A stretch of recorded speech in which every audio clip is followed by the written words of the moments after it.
안녕하세요. 세상을 바꾸는 작지만 강한 흐름 채널 M&L의 밸류 크리에이터 김장길입니다. 오늘은 창업의 지혜 시간이고요. 2021년도 디딤돌 R&D 창업과제 사업계획서 길라잡이 그 두 번째 시간입니다. 저번 시간에 이제 기술 아이템의 선정에 대해서 제가 한번 말씀을 드렸고요. 오늘은 이제 그 기술 아이템을 어떻게 사업계획서에서 스토리로 풀어갈까 그 전반적인 흐름을 잡는 그런 시간이 되겠습니다. 그래서 오늘 주제는 흐름 잡기이고요. 참고로 말씀드리면 원래 이 강좌가 이틀 전에 올라갔었어야 되는데 저희가 좀 내부 시스템에 조금 오류가 있어가지고 한 이틀 정도 좀 제가 촬영할 수 있는 그 상황이 아니었어요. 그래서 좀 뒤늦게 주말에 나와가지고 작업을 하고 있는데요. 좀 늦어진 부분에 대해서는 여러분께 사과를 드리겠습니다. 내일 근데 월요일에는 또 제대로 된 컨텐츠가 올라가니까요. 그냥 이번 것만 이 금요일로 올라갈 것만 지연이 됐다라고 생각해 주시면 되겠습니다. 자, 그러면은 바로 본 강좌 시작하도록 하겠습니다. 자, 일단 오늘의 강의 목표입니다. 오늘 강의 목표는 일단 여러분께서 제가 저번 시간에 이어가지고 어떤 아이템을 가지고 이 지원 사업이 내겠다라고 이제 결정을 짓게 됐잖아요. 근데 이거는 이제 R&D 지원 사업이기 때문에 정확하게는 아이템을 내는 게 아니고 어떤 기술을 개발하겠다라고 하는 그 신청 기술이라는 게 있거든요. 그럼 과연 내가 이 신청 기술의 핵심 가치를 어떻게 이제 그 심사위원들한테 어필을 할 것인가, 이 부분에 대해서 먼저 말씀을 한번 드려보고요. 그 다음에 이 핵심 가치를 바탕으로 해서 사업 계획서에서 어떤 내용들이 강조돼야 되고 정리돼야 되는가, 이런 부분에 대해서 말씀을 드리겠습니다.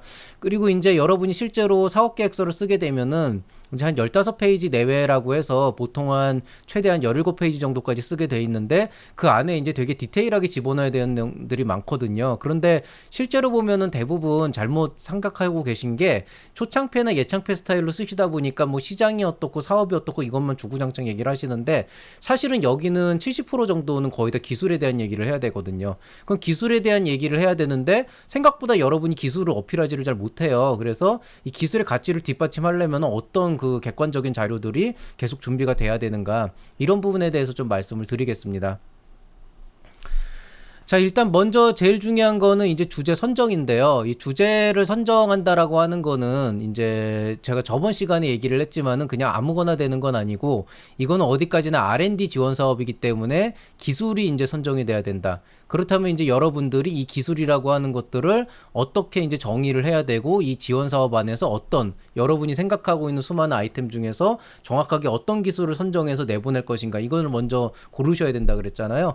그래서 제가 저번 시간에 이제 여러분들께 말씀드렸던 거는 제가 자주 쓰는 이 카테고리 중에 하나죠. 우리의 기술을 네 가지 형태로 이제 분류를 한다 그러면은 아메리카노라고 하는 좀 쉽게 만들 수 있는 그런 이제 기술이 있고, 그 다음에 캐러멜 마키아토라고 하는 굉장히 참 기술적 난이도가 높아서 시간이 오래 걸리고 자본이 걸리는 그런 기술들이 있고, 그 다음에 그 중간에 있는 카페라떼형 기술이 있고, 그 다음에 비슷한 민트 초코런 기술이 있지만은 그 기술 자체나 분야가 굉장히 한정적이기 때문에 어필을 하는데 좀 시간과 노력이 많이 들어가는 그런 기술이 있다고 했었죠. 그래서 이 네 가지 중에 하나를 제가 예시를 들어서 선택을 해드릴 건데요. 뭐 사실 제가 여러분한테 설명하기 되게 편한 거는 이 캐러멜 마키아토라고 하는 기술을 가지고 여러분께 말씀을 드리면은 되게 편해요.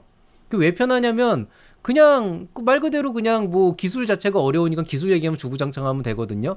근데 이렇게 당연한 얘기들을 계속 하면은 이 강좌의 의미가 없을 것 같아서 제가 오늘은 조금 특이하게 이 아메리카노 같은 흔한 아이템을 가지고 만약에 디딤돌을 낸다 그러면은 우리가 이제 어떤 종류의 그런 이제 기술을 생각할 수가 있을 것인가, 거기에 대해서 한번 말씀을 드리고자 합니다.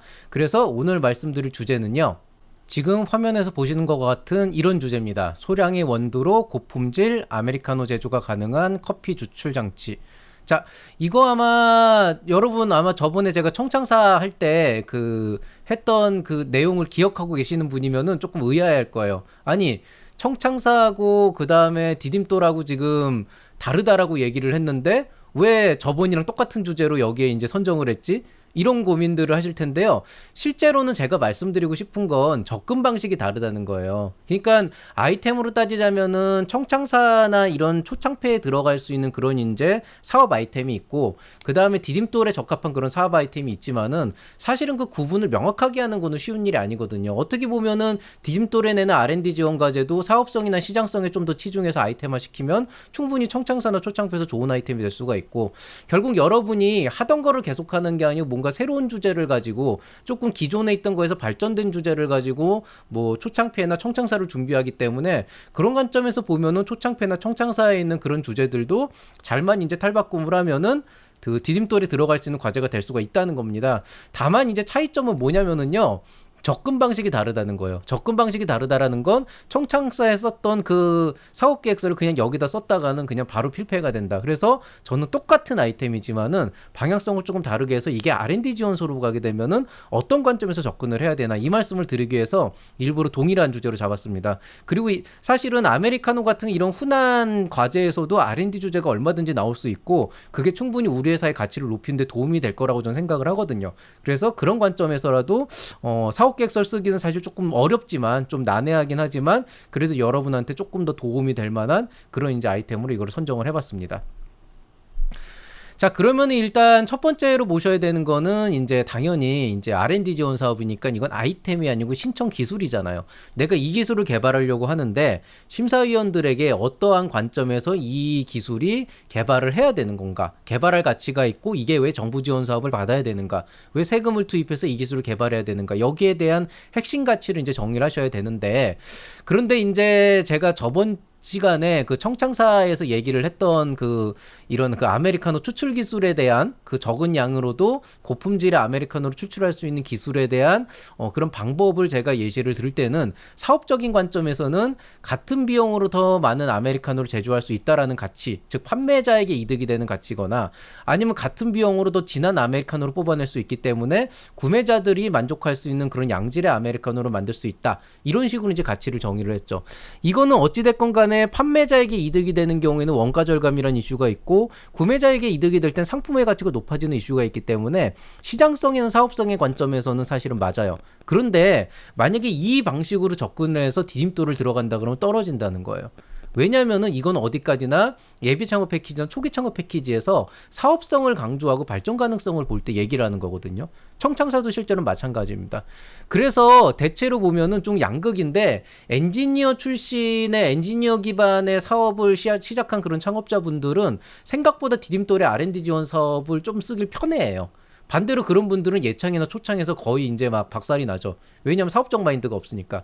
반대로 비즈니스 마인드가 투철한 그런 이제 사람들은 실제로 보면은 예창이나 초창 때는 어떻게 쓰는데 디딤돌로 넘어가게 되면 거기에서 이제 개박살이 나는 겁니다. 왜냐하면 우리 회사의 기술의 핵심 가치를 설명하는데 너무 이 백그라운드나 그런 게 없고 대체로 그런 분들 보면은 이제 사업 진행할 때 시제품 만들 때도 그냥 대부분 엔지니어한테 100%다 맡겨버리거나 외주로 돌렸기 때문에 실제로 어떤 기술을 어떻게 강조해야 될지 모르는 경우가 되게 많죠.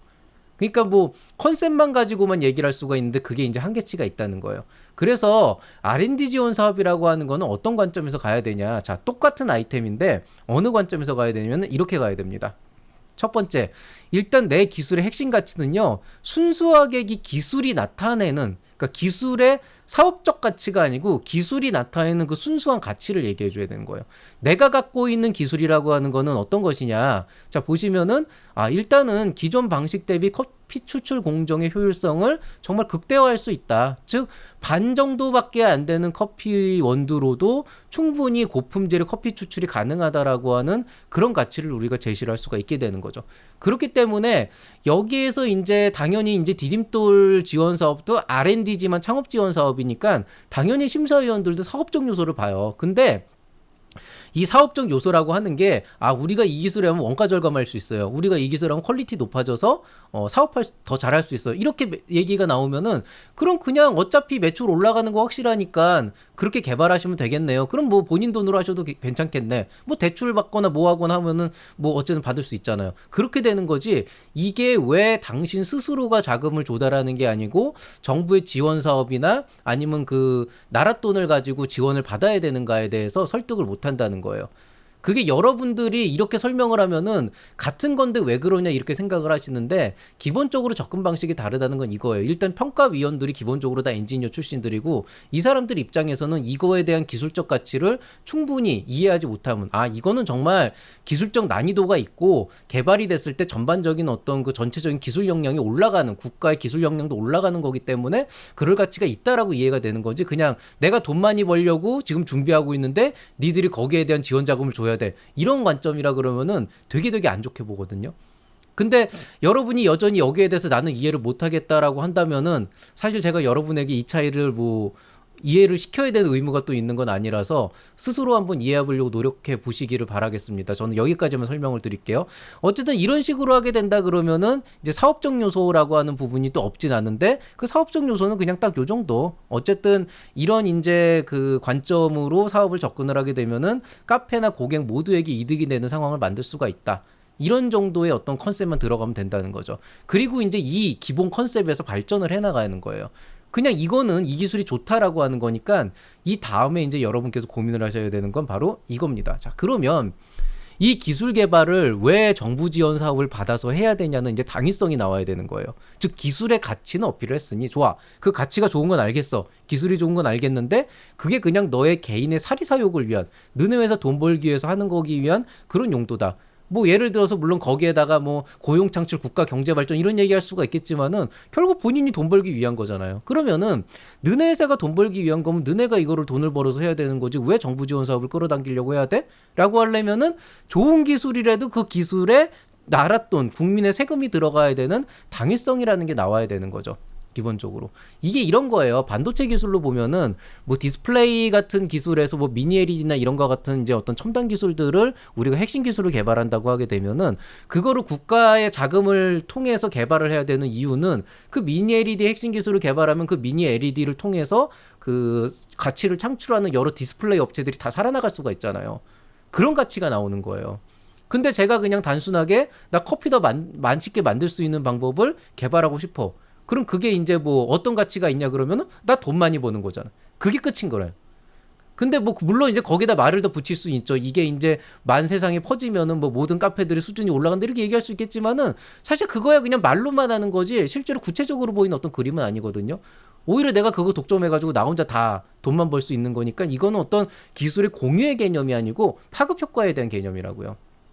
그러니까 기본적으로 제가 아까 얘기했던 것처럼 아메리카노 추출 기술이라고 하는 그런 어떤 기술을 가지고 개발을 해야 된다 그러면 일단은 가치는 분명히 효율성을 높인다라고 하는 건데 그 효율성을 높여야 되는 이유가 도대체 뭐냐? 그 당위성이 뭐냐? 뭐 높이면 좋은 건 알겠어. 근데 그걸 높이는데 왜 나라 돈을 써야 돼? 이거에 대한 당위성을 이제 찾아줘야 되는 거예요. 근데 만약에 여러분이 그 당위성을 제대로 이제 못한다, 제대로 얘기를 못한다, 어필을 못한다 그러면은 이제 어떤 문제가 생기는 거냐면 여기 나와 있는 것처럼 이런 질문들이 이제 쏟아지게 됩니다. 첫 번째, 그걸 왜 하필이면 지금 해야 돼? 그렇게 좋은 거면 진작에 했었어야 되는 거 아니야? 그 다음에 그렇게 좋은 거면 누가 이미 하고 있지 않았겠어? 근데 왜 당신이 해야 돼? 그 다음에 아니 기존에 뭐 커피 잘 뽑고 있구만 나 오늘 아침에도 아메리카노 마셨는데 왜 그게 문제가 돼?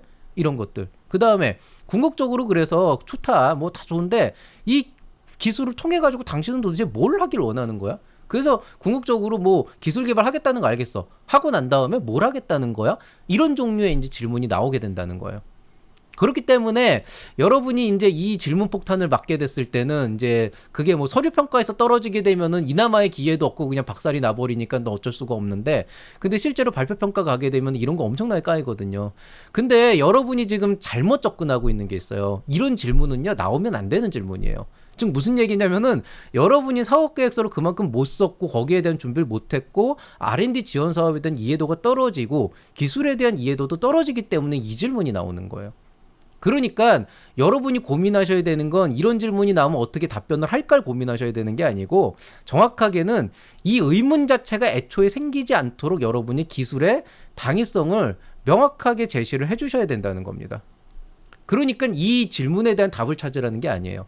여러분이 잘못 썼으면 이 질문이 나온다는 거고 제대로 썼으면 이 질문이 안 나와요. 오히려 좀 더 디테일하게 나오죠. 그리고 여러분이 이 기술을 개발해야 되는 당위성에 대해서 조금 더 명확하게 본인 스스로가 답을 찾고 있다면 사실은 이 질문이 나왔을 때도 그렇게까지 크게 어렵지는 않다는 거죠. 그래서 그런 관점에서 이 기술의 당위성을 이제 찾아주셔야 되는데 결과적으로는 이 기술을 이용해서 우리 회사가 최종적으로 목표하는 바가 뭐냐라고 하는 거예요. 물론 최종적으로 목표하는 바는 돈을 버는 거겠지만은 그거보다는 이 기술 자체가 완벽하게 어떤 하나의 그 완성된 기술로 탈바꿈을 했을 때 이걸로 인해서 나올 수 있는 그 결과물이 과연 어떤 거냐는 거죠. 그냥 더 맛있는 커피? 이건 너무 매력적이지가 않잖아요. 그러니까 이걸 가지고 만들어낼 수 있는 좀 가치들 그게 조금 더 커지게 되면 사회적 가치가 돼도 좋고요. 그게 아니더라도 뭔가 좀 파급 효과가 있는 그런 가치가 나오게 돼야 된다는 거죠. 그래서 만약에 여러분이 한번 아메리카노 추출 기술이라고 하는 그래봤자 커피 뽑는 기술임에도 불구하고 이거를 가지고 한번 가치를 만들어낸다고 생각을 해봅시다. 그러려면은 먼저 어디서부터 시작을 해야 되냐면은 바로 이 질문입니다. 커피 추출의 효율성이 높아진다면은 정말 어떤 분야에서 가장 좋을까요? 이걸 한번 고민을 해보죠. 이게 왜 그러냐면은요, 이런 생각을 하시면 돼요. 보통 우리가 이제 커피를 요즘 마시잖아요. 그러면은 일반인들도 알고 있는 그런 보편적인 사항들의 하나는 뭐냐면은 지금 보면 한 2,000원짜리 한 그 되게 저렴한 그런 그 아메리카노를 파는 데가 많단 말이에요. 뭐 백다방도 있고 메가커피도 있고 벤티라는 데도 있고 그런 데를 가게 되면은 2,000원만 되면 이만한 큰 컵에다가 뭐 아이스 아메리카노 이런 거 하나를 마실 수가 있어요. 자, 그러면은 그 아메리카노 안에 들어가는 그 커피 추출 에스프레소 한 샷의 값이 어느 정도 할 거냐는 거죠. 실제로 원가 비중을 따지면 100원이 안 돼요. 정확하게 제가 얼마라고 얘기할 수는 없지만 100원이 안 되고 아마 50원이 안 되는 경우도 되게 많을 거예요. 그러면 그 한 샷이 보통 뭐 40원, 50원 뭐 이렇게 된다라고 생각을 했을 때 과연 그거의 원가를 절감을 해서 얻을 수 있는 효과가 얼마나 되겠냐는 거죠. 그래봤자 2, 30원이거든요. 그리고 물론 그 커피의 향을 더 취한다 이렇게 되면은 뭐 상업적 가치는 올라가겠지만 사실은 그것도 그렇게 그 직관적으로 와닿는 그런 매력적인 요소는 아닌 거죠. 그냥 우리 회사가 돈 많이 벌 수 있다 이 정도 같은 아까 얘기했듯이 뭔가 공익성이나 사회적 파급 효과보다는 그냥 나 하나의 개인의 영달을 위해서 해야 되는 뭐 그런 일들 이런 것들이 R&D 지원 사업에서는 되게 좀 뭐라 그래야 되나 그렇게 매력적이지도 않고 사실은 그냥 되게 조금 그 좋은 이미지를 주지는 않아요 실제로. 그렇기 때문에 한번 이렇게 생각을 해봅시다. 아니 커피 추출의 효율성이 높아지는 게 정말로 의미 있는 분야가 어디냐. 그래서 저는 고민을 해봤어요. 만약에 정말로 내가 효과적으로 커피를 뽑아낼 수 있는 효율성을 극대화할 수 있는 그런 커피 기술이 있다고 한다면 이걸 가지고 내가 어떤 사회적 가치를 만들고 실제로 어떤 진짜 딱 남들이 봐도 이건 정말 괜찮은 이 자체만으로도 돈이 되겠다라고 하는 그런 가치가 어디서 나올 거라고 생각을 해봤을 때 저는 이제 두 가지로 보고 있는데 일단 그 중에 첫 번째가 뭐냐면 일단 고급 커피라고 하는 거죠. 그러니까 예를 들어서 그 사람들 관심 있는 사람들이 아니면 잘 모르겠지만은 뭐 그 흔히 3대 커피라고 하는 거 있어요. 블루 마운틴이나 예멘 모카나 아니면 하와이 코나 같은. 그다음에 그거 아니더라도 흔히 이제 뭐 크리스탈 마운틴이나 아니면 커피 루악 같은 좀 한 그 샷의 진짜 가격 자체가 100원, 200원이 아니고 이제 몇천 원 수준으로 올라가는 그런 커피들이 있다고요. 이런 커피들은 실제로 가격도 되게 비싸거든요. 보통 스타벅스 리저브 같은 데서 블루 마운틴을 1년에 2번 정도 들여오는데 그거 한 잔 가격에 15,000원 정도 해요. 근데 그 안에 이제 원가가 제가 얼마인지 모르지만 어쨌든 되게 비싸다는 거죠. 그러니까 이런 경우에는 적은 양으로 더 풍부한 향을 뽑아낼 수 있고 그 다음에 똑같은 비용으로 사실은 더 많은 커피를 뽑아낼 수 있고 그런데 퀄리티는 똑같고 이런 로직이 되게 잘 적용이 된다는 거죠. 이건 말이 되니까. 즉 부가가치 자체가 굉장히 높아지게 되는 거죠. 그러니까 이런 경우에는 고급 커피 분야 같은 경우에는 실제로 커피 수급하는 것 자체도 너무 힘들고 근데 그것 때문에 또 프리미엄이 붙어서 더 많이 팔리는 그런 더 높은 가격에 팔리는 그런 문제도 있으니까 만약에 내가 기존의 절반에 달하는 그런 적은 양으로도 동일한 향과 맛을 내는 그런 커피 추출 기술이 있다 그러면은 그거는 정말 그 부가가치가 말할 수 없이 높을 것이다. 이런 것들을 얘기하면서 이로 인해서 올 수 있는 어떤 그 요점들을 이제 정리를 해서 증빙 자료와 같이 내놓으면 된다는 거예요. 예를 들어서 뭐 고급 커피를 조금 더 가격을 한 반 정도로 낮춰서 팔 수 있는 그런 기술이 있다라고 한다면은 일단 시장 가격이 안정화가 될 것이다. 왜냐하면 이거는 국내에도 잘 안 들어오는 거고 뭐 경매 붙어서 들어오고 이러거든요. 근데 이런 것들을 우리가 좀 더 그 똑같은 가격으로 구입을 해도 훨씬 더 저렴하고 쉬운 방법으로 사람들한테 이제 보낼 수가 된다 그러면은 사람들이 이제 조금 이 한정된 양을 조금 더 분배해서 사갈 수가 있게 되겠죠. 그러니까 시장 가격도 안정화가 되고 그 다음에 그냥 그 싼 커피만 마시다가 뭔가 좀 더 저렴한 가격에 좋은 커피를 마실 수가 있게 되니까 커피 시장 자체도 활성화가 되고 어떤 국내 커피 문화도 뭐 어떤 한 단계 업그레이드가 될 거고 그 다음에 이제 흔히 이제 블루 마운틴이나 하와이 코나 이런 것들은 워낙 가품이 많기 때문에 진품 찾기가 되게 힘들거든요. 근데 그런 가품에 대한 피해를 경감시킬 수 있는 그런 요소들도 있게 되는 거죠. 그러니까 이런 요소들을 집어넣게 되면은 여기에 이제 이 기술을 개발해야 되는 당위성이 우리 회사의 입장이 아니고 커피 시장 시장 전체 안에서도 굉장히 좋은 높은 의미를 가진 높은 기술적 가치를 가진다라고 하는 걸 어필할 수가 있게 되는 거죠. 여기 이제 추가를 한다 그러면은 나는 나중에 이제 이 기술을 어디에 쓸 거냐면은 네스프레소 같은 그런 이제 캡슐 커피를 추출하는 장비에다가 실제로 쓸 거다. 이런 식으로 이제 얘기를 하면 되는 거죠. 그리고 이게 실제로 말이 돼요. 왜 말이 되는지는 제가 아마 다음번 이제 사업 계획서 쓰는 거나 이런 걸 할 때 조금 얘기를 하겠지만은 기본적으로 이런 방식을 통해 가지고 이런 네스프레소나 이런 데 들어가면은 캡슐 가격 자체를 반으로 다운시킬 수 있다. 뭐 반까지는 아니더라도 뭐 한 70% 60%까지 다운시킬 수 있다. 이런 이제 어떤 로직을 이제 취하게 되면은 실질적으로 이제 그 캡슐 커피 시장 자체도 굉장히 좋아지고 오히려 그런 시장에서는 우리 기술을 뭐 이제 뭐 로열티를 주고 사간다든지 아니면은 이전을 한다든지 아니면 우리가 그쪽에다가 전량 공급을 한다든지 이런 식으로 해가지고 아예 그 판 자체를 확 바꿔버릴 수 있는 좋은 B2B 사업이 될 수도 있거든요. 그러니까 이런 식으로 해서 이 별거 아닌 그래봤자 커피 뽑는 기술인 것 같은 이 기술이 지금 제가 얘기한 방식으로 하면은 굉장히 높은 기술적 가치를 뽑아낼 수 있는 고부가가치 기술이 되는 겁니다. 그러니까 신기술이나 혁신이라는 건 이렇게 만들어가야 되는 거거든요. 유일한 이제 문제는 이걸 제가 임의로 만들었기 때문에 실제로 적은 양으로 고품질의 커피를 뽑는 방법은 존재하지 않는다는 건데, 근데 이제 이런 관점에서 여러분의 갖고 있는 기술의 가치를 계속 이제 찾아줘야 된다는 거예요. 이거를 물론 이제 뭐 청창사나 이런 데 써도 되지만 사실 이거는 청창사보다는 R&D 지원 사업에서 추구하는 어떤 그런 거기 때문에 이런 가치들을 좀 생각을 해보시면 좋겠습니다. 자, 일단 여기까지 해서 우리 기술 개발이 정부 지원 사업을 받아야 되는 그런 당위성을 확보를 했다 그러면 그 당위성을 바탕으로 이제 글을 써야 되는데, 이 글을 쓰는 건 또 다르잖아요. 어쨌든 15페이지, 20페이지를 채워야 되니까 그 안에 여러분이 이제 필요로 하는 여러 가지 이제 자료들을 수집을 해서 넣어야 되죠. 그러려면 일단 첫 번째로 해야 되는 건 R&D 지원 사업이니까 당연히 이제 가장 중요한 건 기술성을 확보하는 거잖아요. 그래서 이제 기술성에 관련된 자료를 확보를 해야 되는데, 일단 그러려면은 이 기술이 일단 되긴 되는 거냐, 이거부터 의문을 가질 거 아니에요? 그러면은 사람들이 궁금해하는 기술성은 두 가지일 거야. 이게 되긴 되는 거야? 그 다음에 그 전에 왜 안 됐어? 이렇게 되겠죠. 자, 그럼 그 전에 왜 안 됐어부터 얘기를 하려면 일단 첫 번째, 현재 커피 제조 기술이 어떻다. 근데 이게 태생적인 어떤 한계가 있어서 문제를 갖고 있다. 자, 이게 일단 첫 번째 기준이 되겠죠. 자, 이게 일단 첫 번째. 자, 그 다음에 이제 두 번째.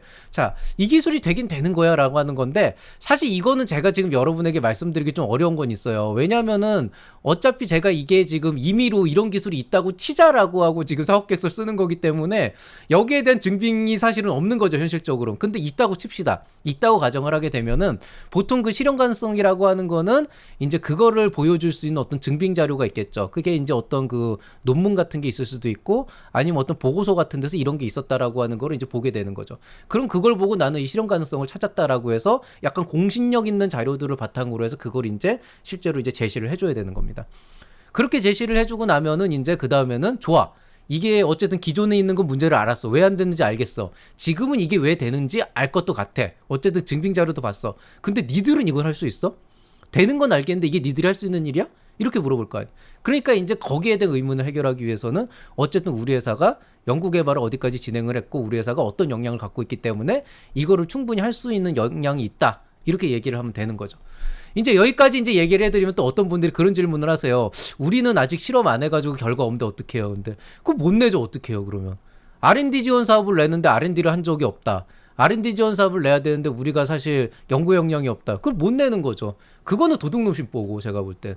그러니까 기본적으로는 R&D 지원 사업을 내려면 우리 회사가 그동안 해왔던 거나 백그라운드를 가지고 내야 되는 거고, 실제로 이제 인적 자원도 있어야 되거든요. 인적 자원이 있어야 이제 여러분이 우리가 이런 개발 역량이 있어가지고 이런 엔지니어들도 있고 해가지고 개발할 수가 있다 이렇게 되는 건데, 거기에다 또 대고 뭐 우리 이제 이거 돈 받으면 사람 고용하려고 그러면은 저는 그건 진짜 감점이에요 진짜로. 예, 저는 그거는 정말 날로 먹겠다는 심보거든요.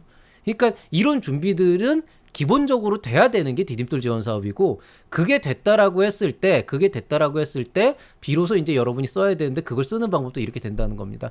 그리고 이제 거기에다가 만약에 우리 회사가 관련된 지식재산권을 갖고 있다, 출원 말고 등록, 그런 이제 특허가 있다, 그럼 그런 것들을 어필하셔도 좋죠.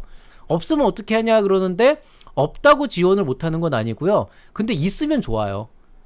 뭐 없으면 나쁘냐 그러면 뭐 나쁠 수도 있고 아닐 수도 있는데, 뭐 이제 영업비밀이 됐건 지재권이 됐건 뭔가 우리 회사가 가지고 있는 한 칼이 있다라고 하는 걸 강조하는 건 되게 좋은 거잖아요.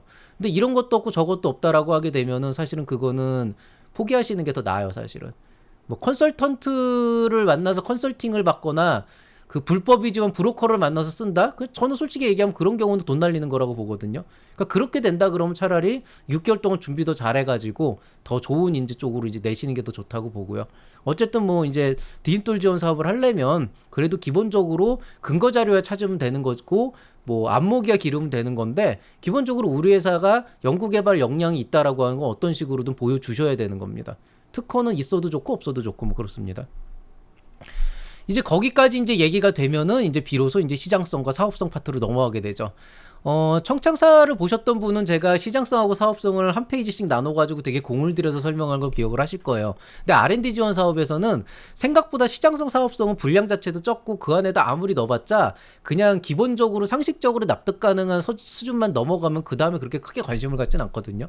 그래서 여기는 아주 최소한만 하면 되고 이제 기술성 쪽에다가 많은 노력을 투자하셔야 되는데 일단 뭐 시장이라고 한다면 흔히 사람들이 알고 싶어하는 내용들을 넣어주시면 됩니다. 어떤 걸 알고 싶어 할까요? 일단 뭐 국내외 시장 커피 시장이 얼마나 되길래 이런 얘기를 하고 있냐. 그럼 이 시장 안에서 우리가 보려고 하는 고급 커피 시장이라고 하는 게 어느 정도 비중이 있고 여기를 우리가 어떻게 공략을 할 것인가. 그런 동향이나 어떤 이슈들 그다음에 내가 하려고 하는 그런 관점들을 진짜 짧게 그냥 패러그래프로 딱 일목요연하게 넣어주시면 좋아요. 그 다음에 이제 당연히 나왔지만 우리 회사가 커피를 처음 하는 게 처음 하면 안 되잖아요. 처음 하는 회사면 안 되는 거고 처음 하는 게 아니고 이미 이런 쪽에서 관련된 기술도 보유하고 있고 그 다음에 매출도 충분히 이제 확보하고 있다. 이런 어떤 그 근거 자료를 좀 내셔야 되고 그 다음에 당연히 이제 개발 역량이 있어야 되는 거죠. 인적 자원. 그러니까 우리가 이런 인적 자원들이 있고 이걸로 개발할 수가 있고 추가 인력 부족한 부분은 추가 인력 모집을 통해서 이제 그 보완을 할 수가 있고. 그러니까 제가 말씀드리는 건 100%다 인력을 갖고 있으라는 게 아니고 우리가 지금 자체적으로도 할 수 있는 게 요만큼이면 그 나머지 보완은 인력 고용을 하거나 아니면 협력업체를 통하거나 이렇게 해결할 수 있잖아요. 그러니까 그런 것들을 좀 잘 이렇게 버무려 가지고 이렇게 놔야 되는 거지. 우리 아무도 없고 돈 받으면 그때부터 고용 시작할 거다. 그건 말이 안 된다는 거죠. 자, 그렇게 해서 이제 아이템 개발 역량을 구하고, 그 다음에 이제, 자, 일단 기술이 개발이 됐으면 당연히 이게 이제 창업 지원 사업이긴 하니까 어떻게 이제 매출을 올리고 잠재 고객을 확보할 건지 얘기를 할 거 아니에요? 그러면 이제 제일 좋은 거는 구매 의향서 같은 거 있으면 좋은데, 이제 그런 거 없으시면은 이제 MOU 같은 거라도 맺으셔야 되고. 근데 정부 지원 사업에서 MOU는 생각보다 그렇게 매력도는 별로 없어요. 그러니까 이 디딤돌 정도까지 가게 되면은 예창 때야 예비 창업자니까 그 시점에 여기저기 기업들 만나면서 MOU 맺고 하면서 뭔가 내가 되게 활발한 활동을 하고 있다라는 그거 자체 그 성실함이 인정이 되는 거지만 디딤돌에서는 그냥 저라도 가면은 그 MOU 개나 소나 맺을 수 있는 거 저도 지금 나가면 당장 맺을 수 있는 거 그거 가지고 뭐 하려고요? 라고 얘기가 나오거든요. 그러니까 사실 MOU보다는 구매 의향사가 좀 더 막강한 파워를 갖고 있다라고 생각을 하시면 되겠고요. 그 다음에 이제 당연히 이제 매출 계획, 어떻게 돈을 구할 것인가, 뭐 유통망을 구축하고 어떻게 수익이 나올 것인가인데 이건 어차피 거기 표로 의무적으로 적어야 되거든요. 그 기술료 산정 때문에. 그래서 이거는 그냥 그렇게 하시면 되겠습니다. 그 다음에 이제 끝으로 사업의 확장성. 그냥 커피를 잘 뽑는 기술이 아니고 이제 이걸 가지고 실제로 우리가 네스프레소나 이런 캡슐 커피 머신에도 뭐 적용을 할 수가 있고 이 사업이 앞으로 이제 크게 되면은 뭐 커피뿐이 아니고 다른 쪽에도 쓸 수 있는 그런 가능성이 있고 이런 것들이 이제 되게 잘 버무려 가지고 잘 이제 나타내시면은 이제 사업의 확장성 안에서도 기술적 가치를 되게 잘 보여줄 수가 있게 되는 거죠. 그러니까 이게 좀 약간 좀 애매한 건 있어요. 기술이 좋으면은 시장에 나가서도 각광을 받고 그 다음에 사업적으로도 굉장히 많은 수익을 올리고 요게 일종의 그런 어떤 그 자연스러운 흐름이기는 한데 문제는 이게 절대적인 기준이 아니어서 기술이 좋아도 시장에서 그 외면받을 수가 있고 시장이 좋아도 내가 사업을 못할 수도 있고 이런 돌발 상황들이 있게 되는 거잖아요. 근데 만약에 여러분이 그 연결고리를 정말 성공적으로 이어서 충분한 근거와 함께 합리적으로 스토리를 끌어갈 수 있는 준비들을 마친다 그러면은 사실은 디딤돌 지원 사업은 큰 걱정 없이 지원을 하실 수가 있게 된다는 겁니다. 자, 그러면 이제 여기까지 자료를 준비하시고 흐름을 짰다라고 하면은 이제 본격적으로 남는 건 쓰는 거잖아요. 생각보다 쓰는 거를 잘 못하세요. 생각보다 잘 못하시는데 이 사업계획서 구성은 제가 다음 시간에 얘기를 할 거지만은 지금 일단 여기서 보시면 알겠지만은 보통 파트가 두 개거든요. 기술성 적는데 사업성 적는데 보시면 기술성은 1, 2, 3, 4, 5 해가지고 5개 패러그래프고 그 다음에 사업성은 어떻게 돼 있죠? 사업성은 1, 2, 3 해가지고 실제로 3개 패러그래프 돼 있죠. 그러니까 결국에는 지금도 보시면은 사업성이 기술성보다 훨씬 더 작아요, 분량이. 이런데도 이제 여러분들이 초창패나 예창패 때 어쨌든 한번 대봤으니까 그 습관을 버리지 못해가지고 사업성 쪽에다가 한 막 10페이지 적어놓고 기술성을 요만큼 적어놓고 그거는 100% 떨어진다고 보시면 돼요. 정말 100% 떨어져요. 그런 경우. 그래서 기술성 쪽을 정말 고민 많이 하셔야 되고 그래서 제가 이렇게 긴 얘기를 드리는 겁니다. 그래서 이런 준비들이 이제 마무리가 되면은 본격적으로 글을 쓰셔야 되는데 그거는 이제 다음 시간에 한번 얘기를 해보도록 하겠습니다. 자, 오늘은 일단 흐름 잡기까지만 했고요. 이게 이번에 좀 제가 작정하고 좀 이렇게 단계별로 얘기를 해드리고 있기 때문에 좀 자주자주 짧은 시간 끊어가지고 진행을 하려고 해요. 그래서 다음 시간에 사업계획서 쓰는 법이 끝나진 않고요. 계속 단계별로 들어가니까 계속 관심 가지시고 지속적으로 지켜봐 주시면 감사하겠습니다. 자, 오늘자 창업의 지혜 디딤돌 R&D 지원사업 길라잡이 두 번째 시간 흐름 잡기는 여기서 마무리하도록 하겠습니다. 모두들 긴 시간 동안 수고 많이 하셨고요. 오늘도 편안한 하루 보내시기 바랍니다. 이상 채널 M&L의 밸류 크리에이터 김장길이었습니다. 감사합니다.